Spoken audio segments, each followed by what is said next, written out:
My name's Elizabeth White and I'm a producer and director with the BBC Natural History Unit in Bristol, working on projects like Planet Earth 2 and Frozen Planet and generally underwater and polar documentaries. My name is Nina Constable and I'm a humanitarian conservation filmmaker. I work on quite a wide range of projects. I think down here in Cornwall I've done a lot in environmental conservation, working a lot with fishermen, doing some work with the wildlife trusts, and I've also been working on a film project about the reintroduction of beavers into Cornwall. I think wildlife filmmaking is a hugely rewarding career. I think anybody who, like myself, has started off in biology, you learn a huge amount about the natural world and you tend to feel very passionately about it. And so being able to communicate that is really exciting.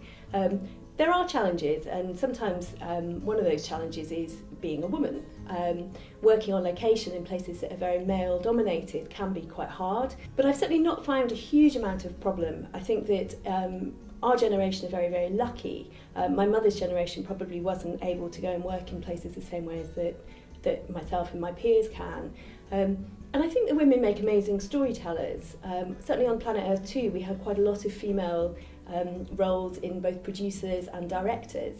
And I think women are very good at perhaps seeing some of the more sensitive stories and bringing those to life in a way that perhaps men might not even consider. I am just about to do my first job for the BBC next week, which I'm really excited about, and that's an all-female team, so that is a good thing for International Women's Day. I think International Women's Week, International Women's Day is a really important thing because although we're very privileged in the society that we live in, from my point of view, to have equality, there are lots of societies that don't, and just because you're not experiencing something in your everyday life doesn't mean that you shouldn't be aware of it. I think in wildlife film in general, it's not unusual to be a woman, especially on the editorial side, sort of directing and researching and so on. I think the key to putting together a successful team to go out and make a wildlife show is in choosing people to fit the roles, the different roles that need to be done. And in some situations, a woman will do that at least as well as a man. Certainly I've worked on location in Antarctica where we've had a kind of 8-person team,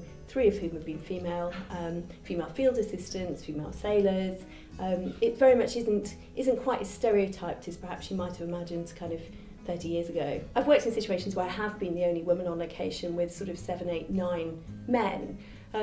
But I have to say, I think that people are often very, very open to having a woman on location, especially if you're prepared to be roughy-tufty and you do the same sort of job as the boys do. And they actually often can quite find it fun to have a woman there. It balances the team differently. I definitely haven't had a huge amount of negativity about being a woman. I personally feel like if you have a passion and you want to become a filmmaker, nowadays with the equipment that you can get hold of and the platforms of distribution, that anybody can do it, and I don't think it matters whether you're a boy or a girl. I certainly would say if you are a woman, just never give up, because there's always a way to make everything happen.